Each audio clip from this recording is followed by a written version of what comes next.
A few years back, I worked for a cluster of a company. The job was pretty soul crushing for many reasons.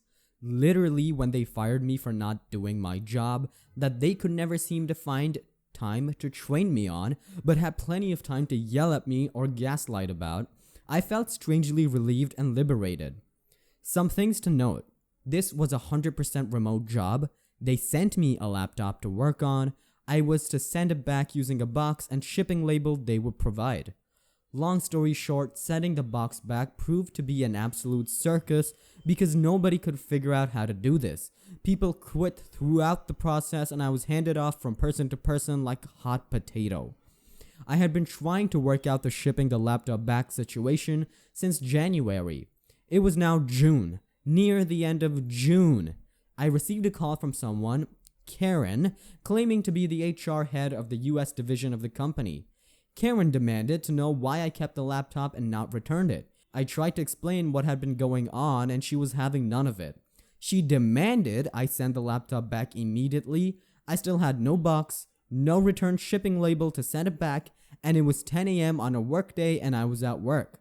After 10 minutes of this, I cut her off and told her that I have already been working with 3 other people from the company on this.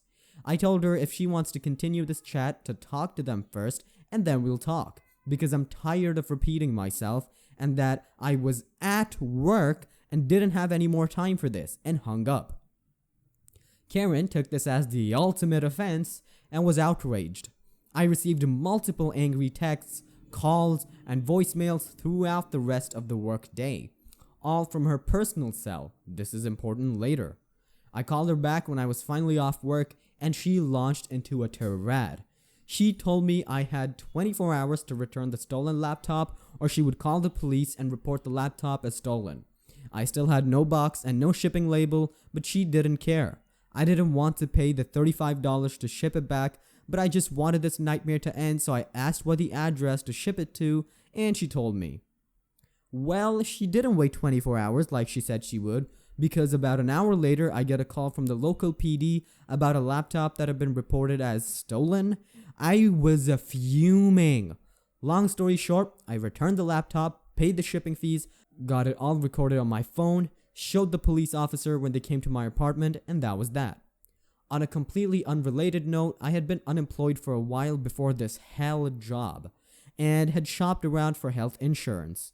Little did I know that if I went to this incorrect says fraudulent website, filled out this certain online form and clicked submit, that my contact info ended up in some database somewhere and I would be called 2 to 3 times a day from nameless call center people and robots asking about health insurance.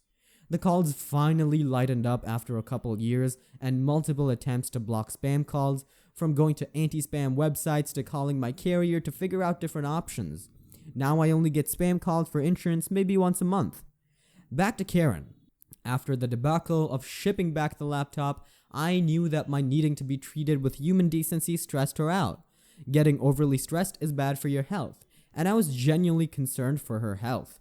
I wanted to make sure she had all the possible health benefits she could obtain so she could stay in good health. So I spent 5 hours on my next day off filling out that online form over and over again with her personal cell and contact info, changing the details slightly each time. One time she was a smoker, another time she wasn't, but drank. Another time she didn't have a spouse or children, you get the idea. And I filled it out and submitted it again and again and again. I will never know what impact it has because she'll never know it was me and we have no mutual connections. But I'd like to think she now shares my experience with these robocalls. For an added extra super duper petty bonus, to make sure the calls don't die down because I just genuinely care about her health so much, I made a reminder to resubmit the form once per year. Every year. It's been 3 years. Golly, I hope Karen's health is doing better now. The fact that you refuse to hold her behavior against her and instead try to help her by referring her information to these helpful sites really restored my faith in humanity. And you selflessly renew your efforts to aid her annually. Bravo to you, kind person. Let your kindness be a lesson to us all. I did that to a former piece of shit supervisor I had, signed her up for college loan information because those people are the same way. They just call and call and call and sell your information to other companies too. Also, embarrassing product samples sent to her house. Depends. Tampons, condoms, and lube, so she can go do herself. She was the kind of person that makes everyone in the room tense up and roll their eyes when she enters a room and sighs in relief when she finally leaves. Personally, I would have taken the nuclear option on this one. Never let these types of people feel like they won. Call the cops yourself and file criminal harassment and conspiracy to commit fraud charges against both the company and her specifically. Then get a restraining order against both her and the company. Finally, throw the laptop in the fireplace. You have been storing it for them for free of charge for the past 6 months. You have no legal duty to continue doing so. Next story. I live in South Africa. Our currency is the rand. Abbreviated to R, the R1 is currently worth about $0.06. It's also important to know that we have lightning storms in my province in January. These lightning storms often cause damage to electronics. Additionally, security companies everywhere have been private security here as private security, and telecommunication providers often push new installations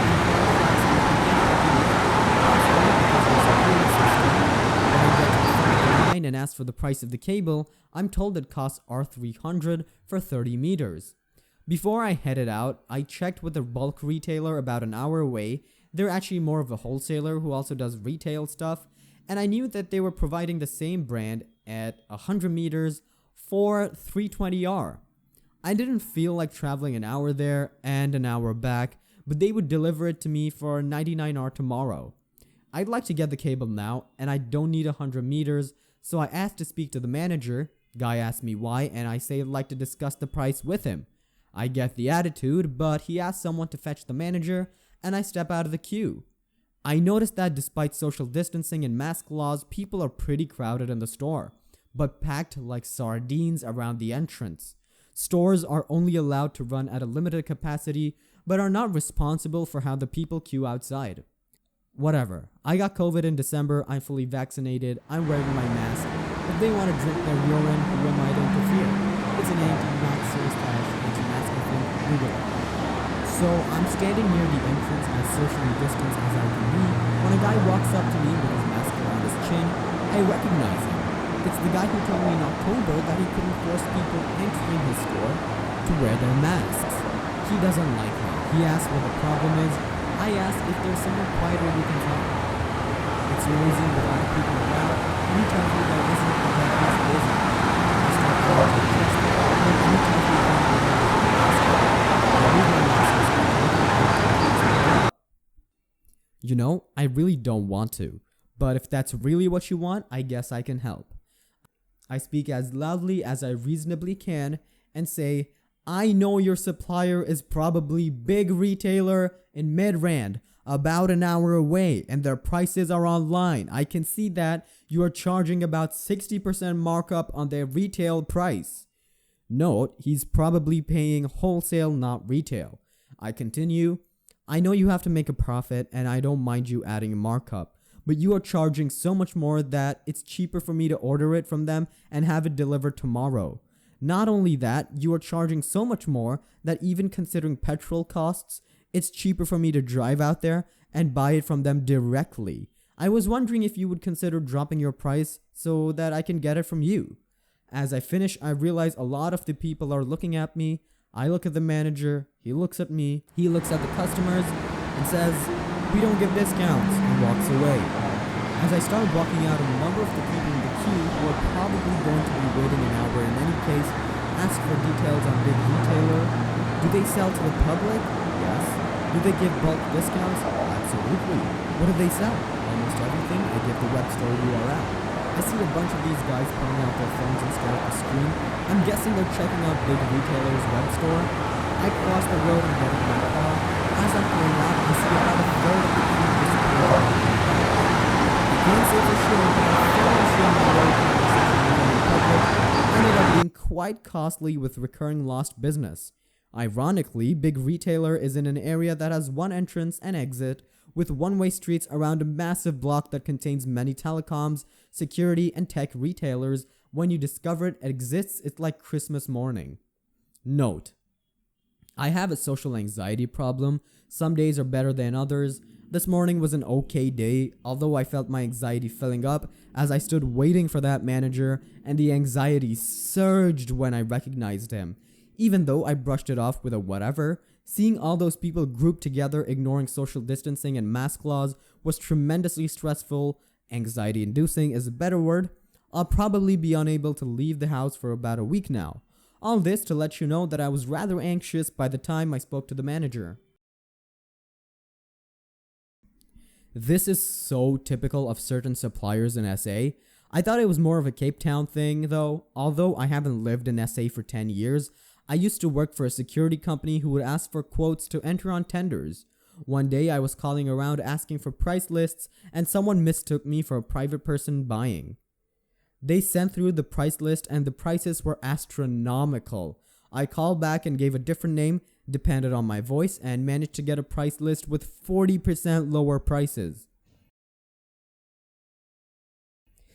I know how debilitating social anxiety can be and how long it can take to get over something like this. Well done. That's a little win to put in your memory bank and pull out when you don't feel as strong as you did for this. Little things like this can add up quite nicely and gives you a whole bunch of times I did do it memories. Keep up the good work. Love and hugs, X. Next story. When I was in grad school, I got a job at an in-department office that ordered and maintained testing supplies. I started off at the bottom of the ladder but was willing to learn more. By my second year in the program, I was placed as the manager and given a 75-cent raise. Woo! The work wasn't too difficult. I was responsible for taking requests from professors, getting price quotes from the companies, getting the price quotes approved, and placing orders. There were some other duties, but that was the most difficult stuff I ever really dealt with. Occasionally, I'd have to deal with our ordering department when they messed up an order. I reorganized the office in a more efficient manner and created multiple new systems for dealing with issues. I practically ran that place for several years, and it ran well most of the time. During that time, we hired a bunch of new employees. They just wanted an easy job, but my boss wouldn't take my recommendations on who to hire. In my fourth year in the program, I was asked to order some test kits by one of the program heads. The test kits were related, and I found out that they could be ordered as a combo kit, and that would save us space, but cost a little more. We were low on space, and so I figured it would be worth it. I got the price quote and got it approved by the program head and then the department head. I placed the order. When the kits arrived, the program head was thrilled with the combined kits and thought they were fantastic. Several weeks later, my boss informed me that I shouldn't have ordered the combined kits, that they'd emptied the program's budget, and that the program head would never have approved them if she'd known. Luckily for me, I had the emails of me sending her the price quote with both price per unit and total cost and her approving them. My boss was rather stunned that the program head lied, but insisted that I take the fall for it. She told me that I could either take a demotion or quit. I'm pretty sure she thought I'd take the demotion, but I quit instead. Jokes was on her. None of the other employees were willing to do much, and all had refused to be trained on ordering. The joke around the program was that the office I'd managed burned down after I left. It was in complete chaos for months as my boss, who had a lot of other responsibilities, had to figure out how to do the ordering and many other things that I did single-handedly. Betting that the program head was already overspending somewhere else and was looking for someone to cut costs on you, and you were the easiest target without knowing or caring about the consequences. I had that happen once. They fired me for reasons I was being paid a project manager salary. That were valid but strange. I helped write the rules. They could have given me a warning for it, but were within their rights to fire me for it. A few weeks later, they asked if I wanted my job back. Probably because they realized I was constantly working time and a half, and I didn't even let them propose a lower salary than what I was making before. If what I had done was bad enough to fire me, I sure as heck wasn't worth rehiring. They were doing poorly and they had attempted to use this as a way to cut costs by replacing me with someone cheaper, and it had failed. I wouldn't put it past them to have planned for the rehire at a lower rate later. I worked at a nursing home which, after about 2 months, the manager, who had been working there for years, got promoted to some overall manager of the home group, which basically meant she could be mean and pick on people from afar, yet not help when we had trouble or some suggestions of improvement. The building was unsuitable for its job, the plumbing shot, and the lifts broke all the time. For the next 4 years, we went through many managers, some lasting months, some weeks, 2 lasted days, and 1 lasted less than a day. One, who was with us for a few months, decided to listen and had some sense to get staff signed up for actual qualifications whilst working. She was promptly fired, but started some staff who had been there for years to have an avenue, to have something to show for the years of work.